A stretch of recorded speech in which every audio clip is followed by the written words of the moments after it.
دوستدارانی دانش و اندیشه، شما تماشابینی برنامه ذهنسنج ما میدان دانش هستید که شعار آن همیشه چنین است: دانش قوه برار. یادآور می‌شویم که نشر اول برنامه میدان دانش است. امروز ما با موضوع رو می‌آوریم که پایه دولتداری، رمز دولت و کفیل آزادی هر شهروند تاجیکستان است، کنستیتوسیای جمهوری تاجیکستان. در صحنه امروزه در یک وقت ذهن‌ها سنجیده، دانش‌ها مقایسه می‌گردند، اینچنین خیراتمندی و زیرکی در میدان رقابت غالب می‌آیند. اشتراکچیان امروزه برنامه میدان دانش یوسفزاده قوباد یوسف، پرستاوی سود شهر دوشنبه، بابایف برکت‌الله یوسفویچ، دانشجوی فاکولته حقوق‌شناسی دانشگاه ملی تاجیکستان، حسینزاده محمد اقبال اسماعیل، دانشجوی فاکولته حقوق‌شناسی دانشگاه ملی تاجیکستان، زبیرов شهریار فروخویچ، دانشجوی فاکولته حقوق‌شناسی دانشگاه ملی تاجیکستان.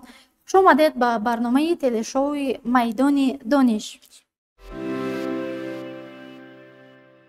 тамошобинон азиз, конститутсия танҳо санад нест, балки заминаи як ҷомеаи озоду зирак, роҳнамои мо дар роҳи ҳуқуқ ва ҳифзи арзишҳои инсонӣ аст. биёед акнун қоидаҳои барномаро баҳри иштирокчиёнамон шарҳ медиҳем. бахши якум ном дорад ҷавоби фаврӣ, яъне 5 савол пайдарҳам пешниҳод мегардад ва иштирокчиён лаҳзаи фикр карданро надоранд. бояд аввал шуда зуд ҷавоб гӯянд. барои ҳар як ҷавоби дуруст ба иштирокчӣ 10 хол дода мешавад.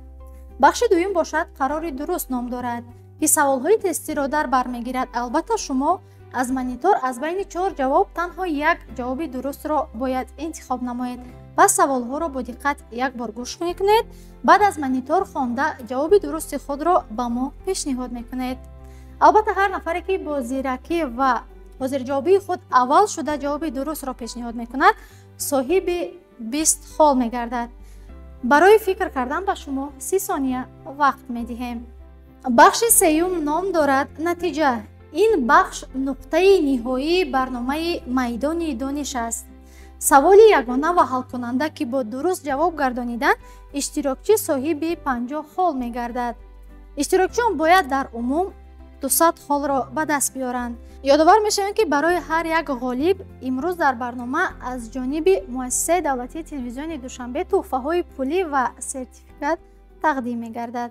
агар шумо омода ҳастед, мо бахши аввалро бо пешниҳоди саволи якум оғоз менамоем. омодаед? шумо чӣ? пас оғоз мекунем. нигаред ба монитор.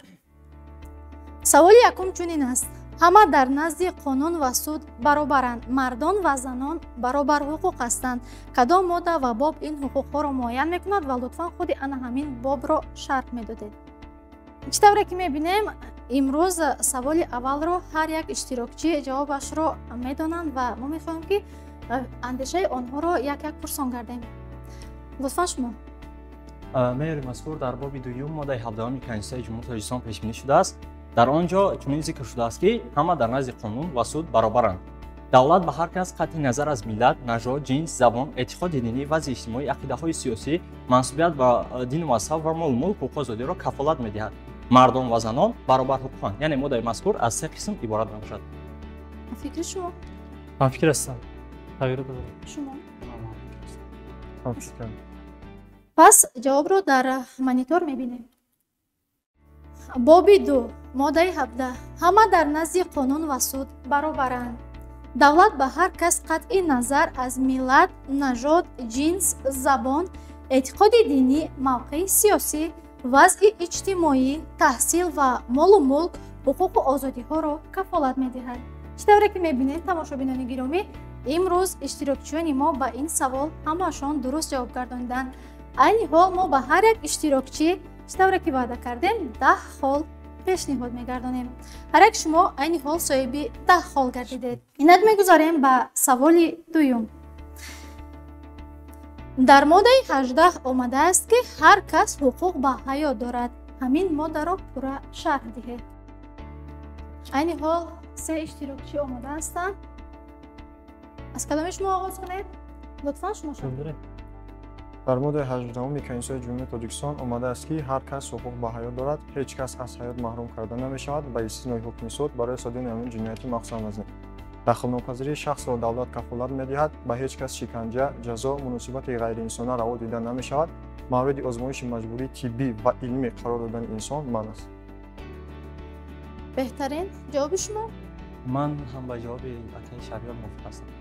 ҳамфикр ҷавоби ҳастед? пурра ва дуруст додам. метавонед ки худи ҳамин бобро шарҳ диҳед? дар боби дуюм моддаи 18 чунин омада аст, ки ҳар кас ҳуқуқ ба ҳаёт дорад, ҳеҷ кас аз ҳаёт маҳрум гарда намешавад ба истиснои ҳукми суд барои содир гардани ҷиноятҳои вазнин, махсусан вазнин. мавриди озмоиши маҷбурии тиббӣ ва илмӣ қарор додани шахс манъ аст, яъне инсон манъ аст. яъне дар боби дуюм моддаи 18 Конституция. шумо ҷавоб доред? фақат дар як қисмат илова дорем, ки аз сабабе ки дар аз соли 2004 маратор эълон карда шудааст, ба хотире ки барои ҷиноятҳои яъне махсусан вазнин то соли 2004 миқдор татбиқ карда мешуд, аз сабабе ки маратори имрӯз эълон карда шудааст, аз ҳамин ҷиҳат хотир ба истиснои ҳолатҳои конституция муайян карда шударо фуротар дар асоси маратора мустаҳкам кардан мумкин аст. ҷавоби шумо? фикри бародарам розист. шумо ҳам фикр ҳастед? ягон илова надоред? шояд фикри худро? пас менигарем ҷавоб дар экран. ҳеҷ кас аз ҳаёт маҳрум карда намешавад ба истиснои ҳукми суд барои ҷинояти махсусан вазнин. дахлнопазири шахсро давлат кафолат медиҳад, ба ҳеҷ кас шиканҷа, ҷазо ва муносибати ғайриинсонӣ раво дида намешавад. мавриди озмоиши маҷбурии тиббӣ ва илмӣ қарор додани инсон манъ аст. иштобре ки мебинед, дар ин савол низ ҷавоби иштирокчиён пурра дуруст ҳастанд ва ба ин савол низ ба ҳар як иштирокчӣ айни ҳол мо 10 холи дигар тӯҳфа мекунем. инак бо омодагии шумо мегузарем ба саволи сеюм. саволи сеюм чунин аст: бисёрникоҳӣ манъ аст. ин дар кадом модда омода шудааст? имрӯз шумо бисёр фаъол ҳастед. ман намедонам ки аз кадоми шумо оғоз кунам. пас оғоз мекунем аз шумо. тибқи талаботи моддаи 12 Конституцияи Тоҷикистон ине ки бисёрникоҳӣ ва серзанагӣ вобаста ба қонунгузории ҷиноятӣ имрӯз тағйирот шудааст, серзанагӣ эътироф мешавад, яъне манъ шудааст. ман илова кунам. лутфан шумо. бисёрникоҳӣ манъ аст. мувофиқи боби дуюми Конституцияи Ҷумҳурии Тоҷикистон ки ном дорад ҳуқуқ, озодӣ ва вазифаи инсон ва шаҳрванд, ҳамин меъёр дар моддаи 33 Конституцияи Ҷумҳурии Тоҷикистон дарҷ гардидааст. дар қисмати охиромаш. моддаи 33 ба фикрам. дар моддаи 33 боби дуюм вале дуруст аст. яъне дар он модда чунин гуфта шудааст, ки давлат оиларо ҳамчун асоси ҷомеа эътироф мекунад. мардон ва занон ки ба синни никоҳӣ расиданд худонан озодона ақди никоҳ банданд. яъне дар басани ақди никоҳ мард ва зан баробар ҳуқуқанд ва бисёрникоҳӣ манъ аст дар моддаи 33 Конституцияи Ҷумҳурии Тоҷикистон. илова бар ин ҳамин моддаи 33 Конституцияи Ҷумҳурии Тоҷикистон мустаҳкам мекунад моддаи 177 Кодекси ҷиноятӣ ба хотири бисёрникоҳӣ ва серзанагӣ барои ҳар як шахсое ки вобаста ба ин кирдорҳо даст мезананд ҷавобгоҳи ҷиноят татбиқ карда мешавад. ҷавоби шумо? дар моддаи 33 бисёрникоҳӣ манъ аст. худи ҳамин моддаро шарҳ дода метавон? мардон ва заноне ки ба синни никоҳӣ расиданд ҳуқуқи барпо кардани оиларо доранд. ҳангоми қатъ гардидани ақди никоҳ зану шавҳар баробар ҳуқуқанд. бисёрникоҳӣ манъ аст. инак менигарем ба монитор ба ҷавоби дуруст ва мебинем ки иштирокчиёни мо то чӣ андоза тавонистанд ҷавоби дурустро баҳри мо пешниҳод намоянд. ҷавоби дуруст чунин аст: дар моддаи 33 Конституцияи Ҷумҳурии Тоҷикистон омадааст, ки давлат оиларо ҳамчун асоси ҷамъият ҳимоя мекунад. ҳар кас ҳуқуқи ташкили оила дорад. мардон ва занон ки ба синни никоҳ расиданд ҳуқуқ доранд озодона ақди никоҳ банданд. дар оиладорӣ ва бекор кардани ақди никоҳ зану шавҳар баробар ҳуқуқанд. бисёрникоҳӣ манъ аст. иштобре ки мебинед, имрӯз иштирокчиёни мо бениҳоят фаъол ҳастанд ва бе ягон камбудӣ ва хатоӣ баҳри мо ҷавоби дурустро ҳар яки онҳо пешниҳод намуда истоданд ва албатта ки мо ҷавоби дурусти онҳоро қабул мекунем. инак 10 холи дигар ба онҳо замъ мекунем. холҳои онҳо албатта ки 30 хол гардид. инак бо иҷозаи шумо ва омодагии шумо мо саволи чорумро ба шумо пешниҳод мекунем. омода ҳастед? бале бале. пас менигарем ба монитор. саволи чорум: ҳуқуқ ба ҳаёти хусусӣ дар кадом модда омадааст? шумо бояд ҳарчи зудтар ба саволи мо ҷавоб гардонед, чунки тарти ин бахш ҳозир ҷавоби аст. шумо омода? пас қабул мекунед. оху ба ҳаёти хусусӣ мувофиқи Конституцияи Ҷумҳурии Тоҷикистон дар боби дуюм дар моддаи 24 он гуфта шудааст, мегӯяд ки ҳар шаҳрванд ба мусофират, интихоби озоди маҳалли зист, тарки ҷумҳурӣ ва бозгашт ба он ҳуқуқ дорад. باز کی جواب دارد؟ من هم موافق هستم. البته که در مورد 24 چنین آمده است. من فکر میکنم که سرچشمه میگیرد از مورد های 19 18 و مورد 24 میتواند که شده به حیات خصوصی انسان، چون که یک دایره حیات خصوصی رو تشکیل میدهد. شما با جواب شاعر هم فکر هستم. بگو ایلوه نداره؟ نه ایلوه نداره. شما ایلوه نداره. 24 پس به مانیتور می‌نگریم تا اینکه تا کدام اندازه درست بودن جواب رو ببینیم. ماده 24 شهروند به مسافرت، انتخاب آزادی محل زیست، ترک جمهوری و بازگشت به آن حقوق دارد. طوری که اشتراکچیان قید نمودند، این در ماده 24 کنستیتوسیای جمهوری تاجیکستان آمده است. بینندگان گرامی، چطوری که مشاهده نموده ایستادید، امروز هر یک اشتراکچی برنامه میدان دانش به نهایت حاضر جواب و زیرک هستند. همین طور میگذاریم به سوال پنجم و شما آماده هستید؟ یادآور میشیم که سوال پنجم سوال آخرانی بخش اول است. بعد از پیشنهاد این سوال ما به بخش دوم میگذاریم و خالهای شما رو حساب میکنیم و هر نفری که خالش کمی میکند به دور دوم گذرانیده نمیشود. پس میتوانید به این سوال زیرکی نموده جواب درست خود را پیشنهاد نمایید. سوال پنجم چنین است: در کدام ماده آیین سیاست صلح‌جویانه تاجیکستان آورده شده است؟ باز هر یک اشتراکچی میخواهد که جواب خود را به ما پیشنهاد نماید. عین حال ما از اشتراکچیمان شهریار جواب را پرسان میشویم. در کدام ماده آیین سیاست صلح‌جویانه تاجیکستان آورده شده است؟ در باب یکم کنستیتوسیای جمهوری تاجیکستان در ماده 11 مسئله سیاست صلح‌جویانه گفته شده است. ماده چنین است: تاجیکستان سیاست صلح‌جویانه را در عمل تطبیق نموده، صاحب اختیاری و استقلالیت دیگر دولت‌های جهان اعتراف می‌کند و مناسبت‌های خارجی را در اساس معیارهای بین‌المللی تطبیق می‌کند. تشویقات جنگ منع است. تاجیکستان وابسته به منفعت‌های عالی خلق می‌تواند به تشکیلات‌ها و اتحادیه‌های بین‌المللی داخل شود، از آنها خارج شود. اینچنین می‌تواند با تشکیلات‌های بین‌المللی همکاری کند. قسمت آخر شامل است که تاجیکستان با هموطنان بیرون مرزی همکاری می‌کند. چون درست درست. پورا موافق هستم. شما پورا موافق هستید؟ بله. جواب خود را ندارید. جواب میتوانید که من جواب هست. خود را به ما پیشنهاد نمایید. همین دقیقاً همین جواب است.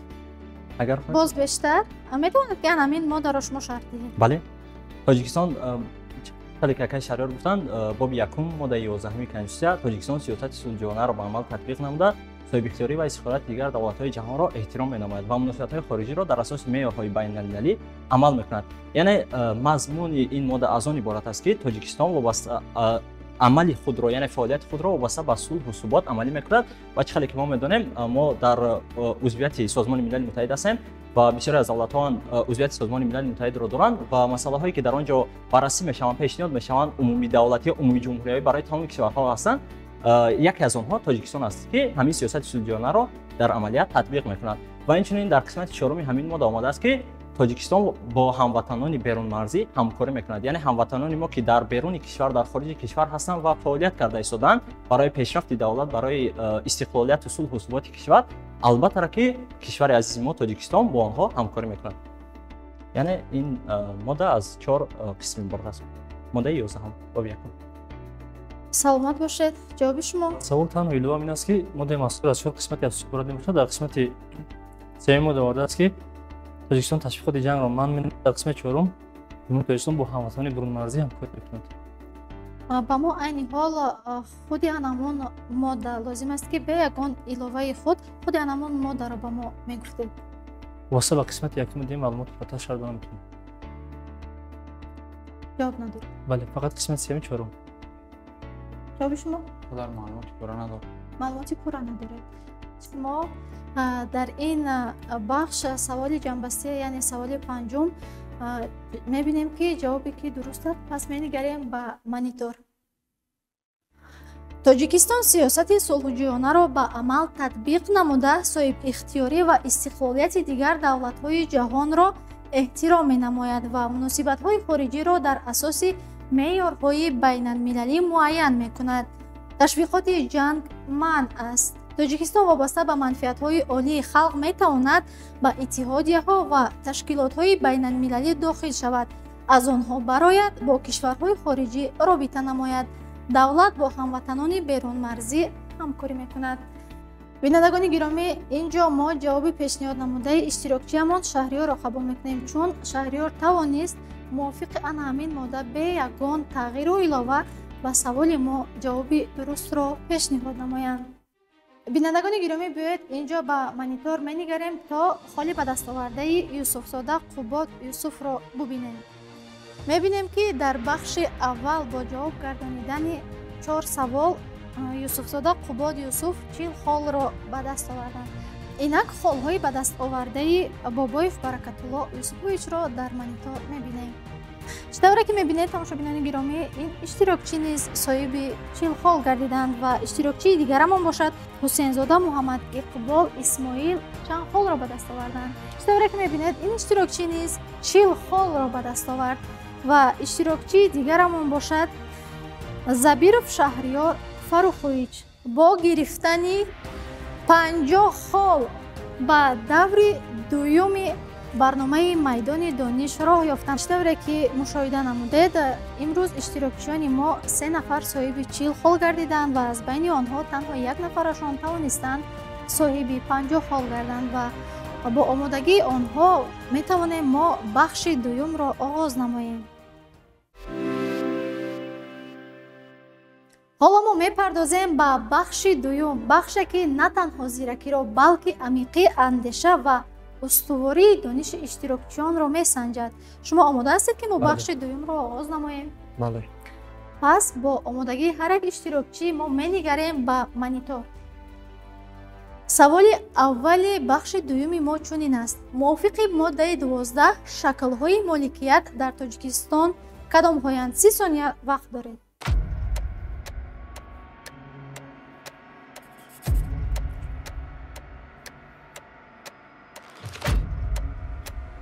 بیست 19 18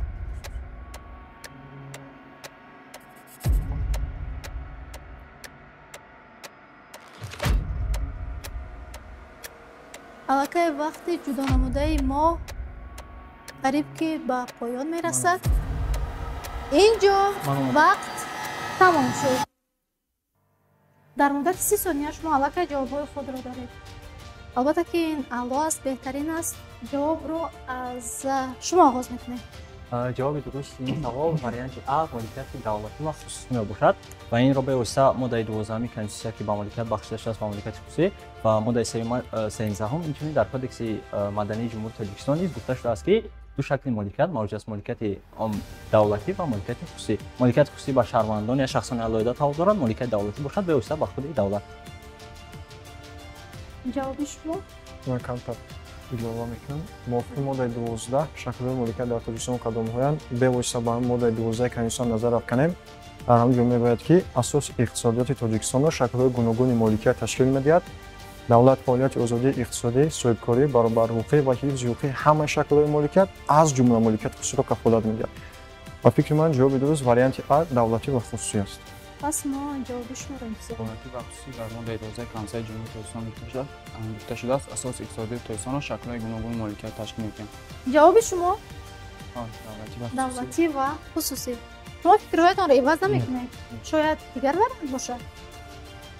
яъне шумо ба ҷавоби худ боварӣ доред. пас инҷо менигарем ба ҷавоби дуруст. бале, ҷавоби дуруст ба ин савол варианти интихоб намудаи ҳар яки шумо варианти А давлатӣ ва хусусӣ мебошад.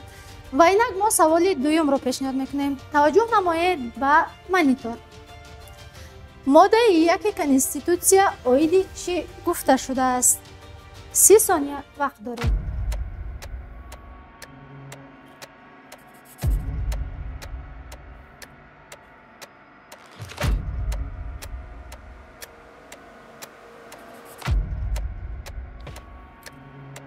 پانزده 14 аллакай вақт камо.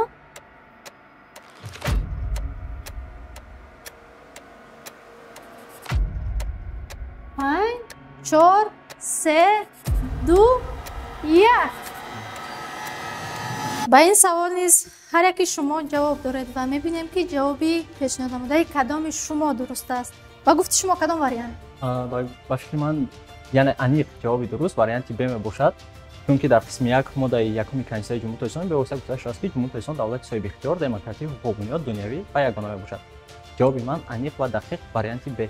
варианти Б. ҷавоби шумо? ба фикри Баракатулло ҳам фикр ҳастам. ҷавоб камилан дуруст аст. яъне варианти Б-ро интихоб Бале. мекунед. дигар намекунед? Не, бале, ман варианти Б-ро боварӣ мекунам. доред? Бале. ҳаст иштирокии дигар? ба фикри ман ҷавоби дуруст варианти Б. Тоҷикистон давлати соҳиби ихтиёр, демократӣ, ҳукмбунёд, дунявӣ ва ягона аст. Яъне қисмати 1 моддаи 1 боби 1 Конституцияи Ҷумҳурии Тоҷикистон нависта шудааст. мувофиқи Қисмати моддаҳо ва 1 бобҳои бале. боби 1 моддаи 1. Бале. ҷавоби шумо? қисми якум бе яки Конституцияи Ҷумҳурии Тоҷикистон, Тоҷикистон давлати соҳиби ихтиёр, демократӣ, ҳукмбунёд, дунявӣ ва ягона мебошад. яъне варианти Б интихоб мекунам. варианти пешниҳод намудаи ҳар яки шумо як аст, яъне варианти Б. инҷо шумо вариантҳоро дигар намекунед. пас мегузарем ба ҷавоб дар монитор. бале, тоҷикистон давлати соҳибихтиёр, демократӣ, ҳуқуқбунёд, дунявӣ ва ягона аст. инҷо низ шумо варианти дурустро интихоб намудед. бо пешниҳод намудани ҳар як ҷавоби дуруст шумо соҳиби 20 хол мегардед. дар охири ин бахш мо холҳои ба дастовардаи ҳар яки шуморо боз мешуморем. инҷо мегузорем ба саволи сеюм. кадом модда ҳуқуқ ба муҳити зисти солимро кафолат медиҳад? 30 сония вақт доред.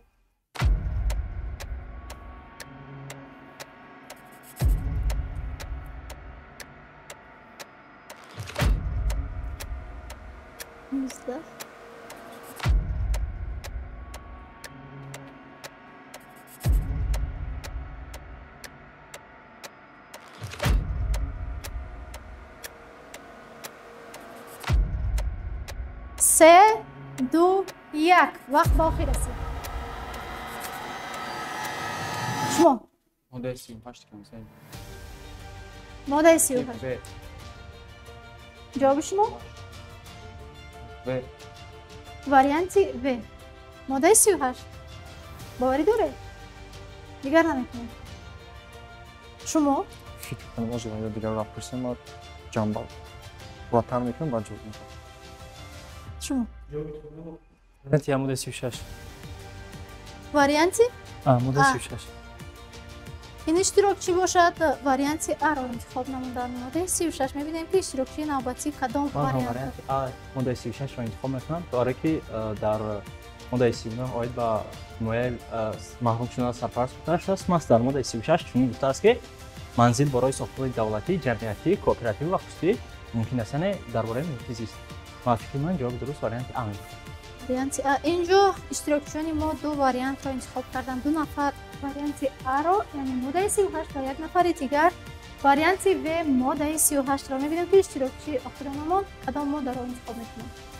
кадом модда ҳуқуқ ба муҳити зисти солимро кафолат медиҳад? ба фикри ман моддаи 36 ҳамон манзилиши ҳар шахс ҳуқуқ ба манзил дорад.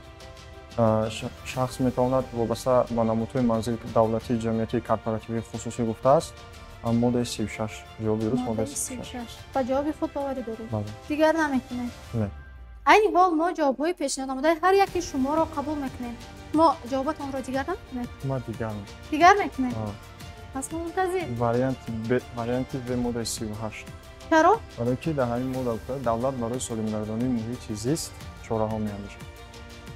ماده 38. چرا در اول دیگر ما رو انتخاب کردید؟ камтар саросима шуда. سراسیمه شده. یعنی به سراسیمگی راه داده. پس شما سراسیمه نشوید چون هر یک سراسیمگی شما میتواند جواب نادرست را به ما پیشنهاد نماید و گزارش به دور دیگر را برای شما امکان ناپذیر گرداند.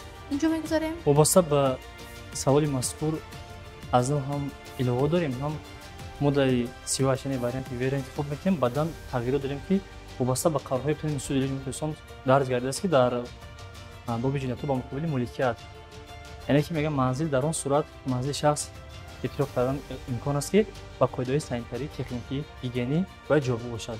یعنی که سالمگردانی وابسته به مدل 38 پورا موافقت میکنم. ما وریانت یعنی و مدل 38 را جلوی میکنیم. ما азбас ки дар моддаи 38 вобаста ба ҳифзи саломатии шахс маълумот меравад ва моддаи 36 бо 38 алоқамандӣ зид шудад дар он ҷо намудҳои манзил омадааст. бадан ин ки бошад агар мо ба савол дақиқтар нигоҳ кунем ҳифзи саломатии муҳити зист یعنی جواب درست وارینت ب ماده 38. ماده 38.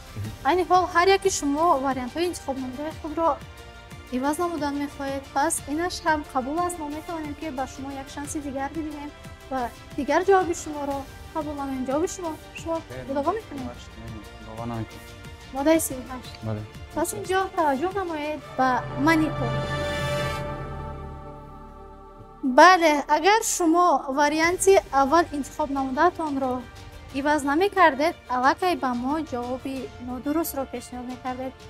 شما توانستید که با عوض نمودن فکرهای خود واریانت درست را انتخاب نمایید و صاحب 20 خال دیگر گردید. یعنی جواب درست در اینجا ماده 38 است. اینجا میگذاریم به سوالی نوبتی. آماده هستید؟ بله بله. پس آغاز میکنیم. در کدام ماده کنستیتوسیای جمهوری تاجیکستان اساس اقتصاد معین شده است؟ 30 ثانیه.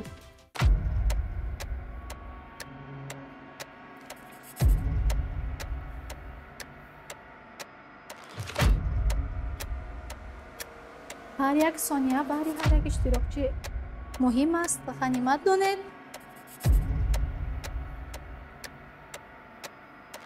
الکی ثانیه ما به 10 رسید.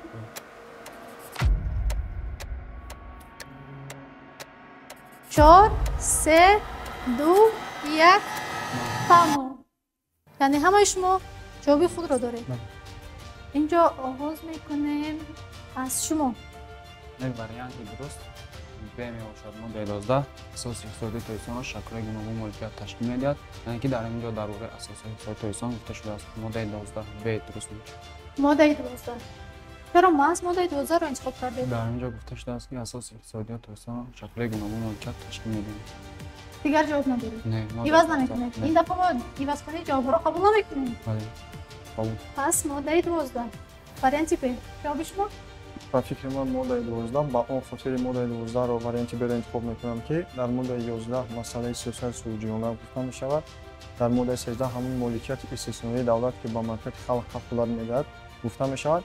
در ماده 14 باشد میگوید که کنسول جمهوری تاجیکستان به واسطه عمل میکند. وابسته به عمل کنسول جمهوری تاجیکستان سخن میرد. برای همین جواب درست واریانت ب ماده 12. یعنی جواب شما نیست واریانت ب. دیگر نمیکنید. نه. پس اینجا ما از دیگر اشتراکچیان سال میشویم. کدام واریانت؟ شما؟ وقتی من جواب درست انیق جواب ماده 12 میباشد. یعنی باب یکم کنستیتوسیا ماده 12 هم برای اون که من هر روز با این ماده روبرو میشم در کجایی که نروم از بس که من در رشته حقوق تحصیل میکنم همه این سوال رو با من پیشنهاد میکنن و این برای من اشاره نداره چون که بیشتر در این ماده گفته است که اساس اقتصادی تاجیکستان را شکل گوناگون مالکیت تشکیل میده. و جواب خود باوری کامل دارید. عوض نمیکنید. جواب شما؟ وابسته به سوالی که در کدام ماده کنستیتوسیای تاجیکستان اساس اقتصادی معین شده است، من واریانت ب رو یعنی ماده 12 رو انتخاب میکنم چون هر سه اشتراکچیان واسه با سوال مذکور جواب درست پیشنهاد میدن. واقعا تغییرات ندارم. اگر دیگر اشتراکچیان واریانت ا را انتخاب میکردند تو باز هم واریانت ب را انتخاب میکردید؟ من باز هم واریانت ب انتخاب میکردم. توجه به منیپور. بله، جوابی درست ماده 12 است. چطوره که اشتراکچیان با ما جوابی درست پیشنهاد کردند. اینک میگذاریم به سوالی نوبتی. توجه نمایید. در کدام باب و ماده کنستیتوسیای جمهوری تاجیکستان آورده شده است که پروکورور گنرالی تاجیکستان به مهلت 5 سال تعیین می شود؟ ثانیه الکی رفت.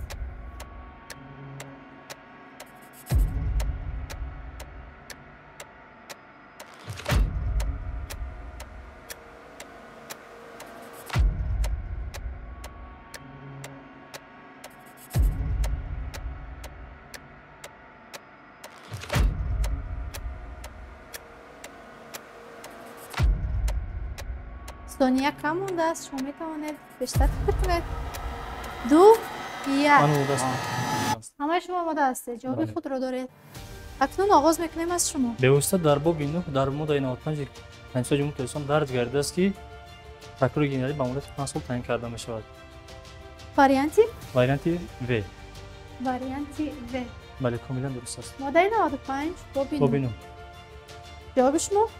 جواب من واریانت و ماده 95 باب 9 با اون خاطر من واریانت رو انتخاب کردم که дар варианти моддаи 75 боби 9 масъалаи ҳукумат салоҳиятии ҳукумат меравад. Моддаи 69 боби 4 салоҳиятии президенти ҷумҳурии Тоҷикистон меравад ва моддаи 50 боби 3 бошад. Дар ин модда мегӯяд ки аъзои ҳукумат, суд ё кормандони мақомоти ҳифзи ҳуқуқ наметавонанд узви маҷлиси миллӣ интихоб шаванд. Ба ҳамин хотир ҷавоби ман моддаи 95 боби 9.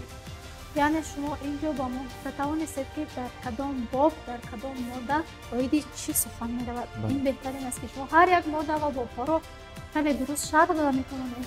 мо ҷавоби шуморо қабул мекунем, инак мегузорем ба ҷавоби дигар иштирокчӣ. ҷавоби ман ҳам бе моддаи 95 боби 9 ба хотирам ки боби 9 ба бахшида шудааст ва дар моддаи 95 гуфта шуд ки муҳлати ваколати прокурор генералӣ 5 сол мебошад. яъне ки в моддаи 95 боби 9. ҷавоби шумо варианти в моддаи 95 боби дигар намекунед? Не, дигар нам. қабул кунем ҷавоби шуморо? Бале. пас қабул мекунед. ҷавоби шумо? ман дақиқан боби 9 моддаи 95 барое ки маҳз ин боб ба прокуратура бахшида шудааст. комиссия ки аз 10 боб иборат аст, боби 9-аш бевосита ба прокуратураи ҷумҳурии Тоҷикистон бахшида шудааст ки дар моддаи 95-аш ҳамин меъёр ба таври пурра зикр шудааст. ва моддаҳое ки дар боло зикр шуданд, мисол моддаи 69 бевосита ба салоҳиятҳои президент ва боби 3-аш бошад ба мавзӯе ки вобаста ба маҷлиси олӣ ва умуман ҷавоби дуруст моддаи 95 боби 9 мебошад. иваз намекунам. иваз намекунед. пас шумо ба ҷавоби худ комилан боварӣ доред. Бале. инҷо мо таваҷҷӯҳ менамоем ба ҷавоби дуруст ба экран. ҷавоби дуруст варианти в моддаи 95 боби 9. дар ин савол низ ҳар як иштирокчӣ ҷавобҳои дуруст пешниҳод карданд ва дар охир мо ҳолҳои ба дастовардаи ҳар як иштирокчиёнамонро мешуморем ва ҳар нафаре ки ҳолҳои баландтарро соҳиб гардиданд албатта ки ба даври сеюм роҳ меёбанд ва нафароне ки нисбатан соҳиби ҳолҳои камтар гардиданд тӯҳфа ва сертификати худро гирифта саҳнаи моро тарк мекунанд. таваҷҷӯҳ намоед. ҳусейнзода муҳаммад иқбол исмоил бо гирифтани 100 хол. инҷо албатта ки ба даст овардани 100 хол мо наметавонем ин иштирокчиро ба даври сеюм роҳ диҳем ва инҷо сертификатро аз номи муассисаи давлатии телевизиони душанбе ба ҳусейнзода муҳаммад иқбол исмоил тақдим менамоем. омадед ба барномаи майдони дониш. шумо айни ҳол чӣ тасаввурот, чӣ эҳсосот доред? ман якум бор дар ин барнома яъне ки иштирок мекунам ва роҳ афтода нестам. кӯшиш мекунам дар дигар барнома иштирок кардам, сазовор ҷои аввал бигарам. бале, албатта худ ба анамин майдон, ба анамин минбар майдони дониш баромадан аллакай худ ин ҷасорат аст. албатта роҳ афтода намешавем. дар дигар нашрҳои барнома мо шуморо интизорем. хуш омадед ба барномаи майдони дониш. юсуфзода қубод юсуф бо гирифтани 120 хол албатта ки ба бахши сеюми мо роҳ намеёбанд. мавриди ёдоварист ки ҳамаи шумо дар яке аз саволҳои тестӣ ҷавоби худро иваз кардед ва ин ба кам гардидани 10 хол аз ҳар як балли ба дастовардаи шумо гардид. муҳтарам юсуфзода қубод юсуфро даъват мекунем барои гирифтани тӯҳфаи худ. шомадед ба барномаи майдони дониш. таъссуроти худро ба иштирокчиён мегуфтед. воқеан барои ман боиси ифтихор аст ки имрӯз дар барномаи яъне ки таълимӣ вобаста ба қабули конститутсияи давлати мо муталлиқ аст, тааллуқ дорад. ман ширкат намуда истодам. яке аз суханрониҳои ман дар ин барнома вобаста ба яъне ки хизмати ҷавонон ё ки фарз кардем ҷавонон пайрави пешои миллат буданд дар ин аст ки ҳар як миллати тоҷикро, ҳар як фардро зарур мебояд ки сиёсатҳои бароҳмондаи давлат ҳукумати ҷумҳурии Тоҷикистон дастгирӣ намуда баҳри якпорчагии ватани хеш ва нихӯ дар он дорем. мо вазифадор ҳастем ки конститутсияи худро риоя, ҳифз ва эҳтиром намоем. ташаккури за диққататон. саломат бошед. хуш омадед. иштирокчии дигари мо бобоев Баракатулло Юсуфович ҳастанд ки мебинем чанд холро ба даст оварданд. ин иштирокчӣ низ 120 холро соҳиб гардиданд. марҳамат, инҷо тӯҳфаи худ ва сертификати худро бигиред. хуш омадед ба барномаи майдони дониш. таъссуроти худро ба иштирокчиён ва тамошобинон иброз намоед. изҳори сипос ба муассисаи давлатии телевизиони душанбе барои даъват ва қадрдонияшон. ростиш мақсади асосии ман рақобат набуд, балки танҳо як санҷиши саводи худ дар риштаи дӯстӣ, сулҳу субот ва як майдони хуб барои баланд бардоштани савияи дониши худ мебошад. من وعده میدهم که در برنامه‌های دیگر فعالتر گرده صاحب بلی بلندتر یا جایزه‌های نمایان‌تر می‌گردم. سپاس. یعنی شما خواهش اشتراک در دیگر برنامه‌های ما رو دارید؟ البته. پس خوش آمدید به برنامه ما. تشکر زیاد. بینندگان گرامی، اینجا خالی به دست آورده زبیرف شهریار فروخویچ را می‌بینیم. توجه نمایید. زبیرف شهریار فروخویچ با به دست آوردن 140 خال به بخش سوم برنامه میدان دانش راه یافتند. این حال ما این بخش را با آمادگی اشتراکچیان آغاز میکنیم. توجه نمایید به بخش سوم ما. شما آماده هستید که ما بخش سوم را آغاز نماییم، چون این بخش نهایی است و شما میتوانید با جواب گردانیدن یک سوال غالب برنامه میدان دانش گردید. با جواب گرداندن یک سوال شما صاحب 50 خال میگردید. آماده هستید؟ بله. پس آغاز میکنیم. توجه نمایید به اکران. بخش سوم یعنی نام دارد نتیجه. در یکی از باب و ماده کنستیتوسیای جمهوری تاجیکستان آورده شده است سودیه‌ها در فعالیت خود مستقلند. دخالت به فعالیت آنها منع است. این کدام باب و ماده است و همان ماده را شرح پوره‌اش را میگوید. وقت برای فکر کردن هست؟ بله. 15 ثانیه وقت داریم.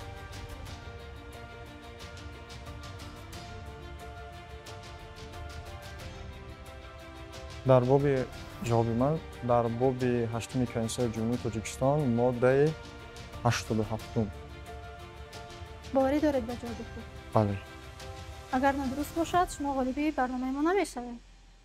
جوابتان را دیگر نمیکنید. نه. امکانی دیگر کردن جواب خود را دارید. در مورد 87 باب 8 کنسای جمهوری تاجیکستان. جواب را براریم در اکران؟ بله. پس توجه نمایید به جواب. ماده 87 باب 8 سودیه‌ها در فعالیت خود مستقل بوده تنها به کنستیتوسیا و قانون اطاعت میکنند. دخالت به فعالیت آنها منع است. البته اینجا شما جوابی درست را به ما پیشنهاد کردید و غالب برنامه میدان دانش گردیدید. اینجا ما شما را به صحنه برای گرفتن تحفه خود دعوت میکنیم. شما همچون غالب برنامه میدان دانش از بین 4 نفر چگونه تاثیرات دارید؟ سراول سپاسگزاری و مننداری خود را به راهبر مؤسسه دولتی تلویزیون دوشنبه برای تشکیل و برگزار نمونه چنین آزمون میرسانم. در آینده نیت دارم که در دیگر آزمون‌هایی که همین تشکیلات تشکیل و برگزار نمونه اشتراکی فعال داشته باشم و غالب همون آزمون شوم. یعنی شما باور دارید که در دیگر نشرهای برنامه ما شما غالب شده میتوانید؟ بله. پس ما شما را یک بار دیگر به برنامه خود خوش آمدید میگوییم و در دیگر نشرهای برنامه‌مون شما را منتظریم. سلام باشید. تماشابینان عزیز، من امروز ما مشاهده نمودیم که دانش و هوشمندی با استواری در یک جایگی به غالبیت و پیروزی و مظفریت میرسد. این است معنای حقیقی رقابت دانش در برنامه میدان دانش. قانون از کتاب آغاز می شود ولی با عمل انسان پورا می گردد. کنستیتوسیا را دانستن تنها دانستن ماده ها نیست بلکه احساس کردن مسئولیت در برابر دولت، جامعه و وطن است. بینندگان ارجمند طول این لحظه ها با برنامه میدان دانش همراه ما بودید. تا دیدار آینده در برنامه های نوبتی سلامت و سربلند بمانید.